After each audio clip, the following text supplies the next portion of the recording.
Afternoon, everybody. We got a return.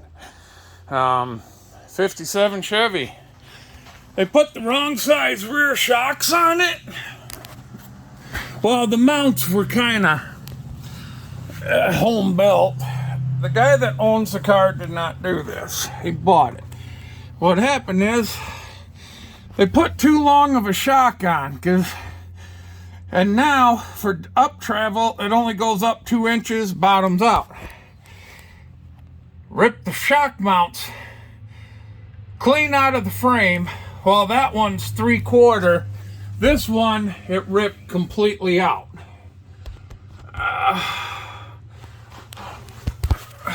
So we're gonna cut that square, rectangle I guess, weld the patch in, then we're gonna put a plate over it.